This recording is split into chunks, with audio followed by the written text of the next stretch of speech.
बाद 21 में होना था, 22 निकल गई, 23 निकल गई और 24 के बाद होगा, ये मुझे पता है।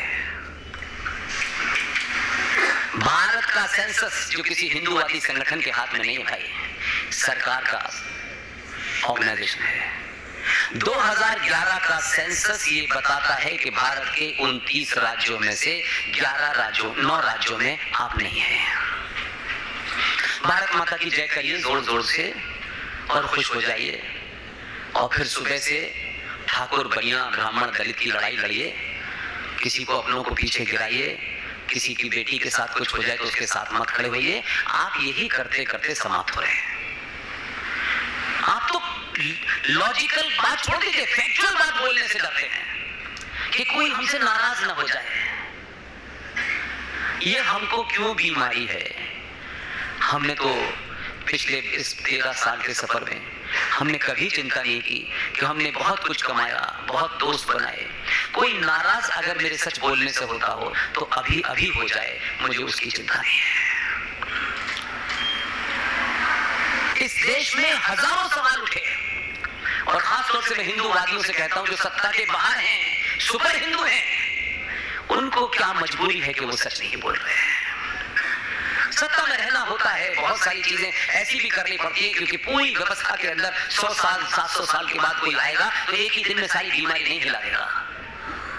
और उस समाज के लिए जिसमें ये हो कि आटा महंगा हो गया है, बिजली सस्ती नहीं है, आप बिजली सस्ती और आटा महंगे होने पे वोट देते हो मेरे भाई, किसने कहा? जो आपकी दी हुई भीख से पल रहे हैं, उन्होंने कभी वोट इस पे नहीं दिया कि हमें इस सरकार ने क्या दिया है, नहीं दिया है। वो एक फिलॉसफी है, उस फिलॉसफी पे खड़े हुए हैं। वो आपको अच्छी लगे बुरी लगे ये आपकी समस्या है, वो पूरी दुनिया में कहीं नहीं घुराते। हम तो फिल्मों को देख करके और सुनी सुनाई बातों में आगे बढ़ाते हैं। इसलिए आज बहुत सारे हिंदुस्तान के सनातनी, ओह गाजा पट्टी में क्या हो रहा है, बड़ा अत्याचार हो रहा है, ये बात कन्विक्शन नहीं है उस सनातनी का। उस सनातनी को दिखना है समाज में हो कितनी मानवता के प्रति महाशय के अंदर पीड़ा है, कि गाजा की चिंता है। लेकिन गाजा भारत में मोकला में हुआ, कश्मीर में गाजा हुआ, इस देश के हर कोने में गाजा हो चुका है। तब हमारी आंखों में आंसू नहीं आते क्योंकि मरने वाला अपना है तो उस पे क्यों रोएंगे। लेकिन गाजा पट्टी के मरने वाले की मिनट मिनट खबर हमारे पास है। इस पे चर्चा करना थोड़ा सा हमें समाज में पढ़ा लिखा साबित करता है, लेकिन गाजा की चिंता में मरे जा रहे हैं, वो आज भी आपके बीच में मौजूद हैं। ये पागल तो दिल्ली में भी जाके बकता है। मैंने कई बार कहा भाई, अगर गाजा वालों से इतना ही तुझे प्यार है तो गाजा में जाके लड़ना यार, यहां क्यों लड़ रहा है, यहां क्यों लड़ रहा है? हमारे पैसे से बनी हुई सड़कों के ऊपर तू क्यों ये कर रहा है भाई? वहां जा तो देखेंगे तू भी मरते मुजाहिद, तू तो कहता है ना कि मौत एक बार आएगी, अल्लाह पे भरोसा है। तो गाजा में खड़ा हो इजराइल बताएगी कैसे आती है। अनादिकाल से कभी भीड़ जो है, भीड़ होना का मतलब ये नहीं होता कि आप ताकतवर हैं। ये गलतफहमी आपको। पूरे इजराइल की टोटल जनसंख्या 1 करोड़ के आसपास है और चारों तरफ से जिहादी इस्लामिक मुल्क हैं, लेकिन नेशन की विल है।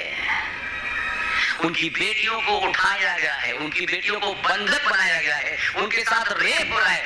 एक आवाज नहीं आई कहीं से कि हमें राष्ट्र की कॉस्ट पे छुड़ाने का समझौता करना। एक आवाज नहीं आई। एक जहाज हमारे यहां हाईजैक हो गया, कश्मीर में पाकिस्तान का दुर्दांत आतंकवादी मौजूद था।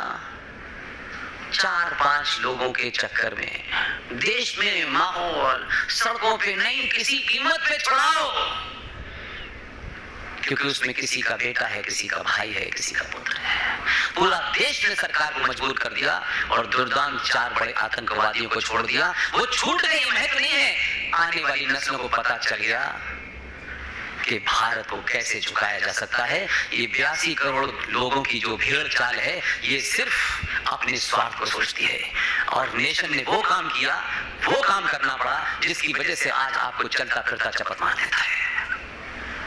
कोई एक खबर मुझे बता दीजिए कि गाजा के उस जगह जहां वो 250 लड़कियां बेटियां बंद हैं, कहीं से आवाज आई हो कि हमें छुड़ाने के लिए समझौता करो। कहीं प्रदर्शन इजराइल में हो रहा हो, दुनिया के जितने यहूदी हैं कहीं प्रदर्शन नहीं हो, समझौता नहीं होगा। अगर 250 माँ बहन चली जाती तो चली जाए, ये दिल है उनकी।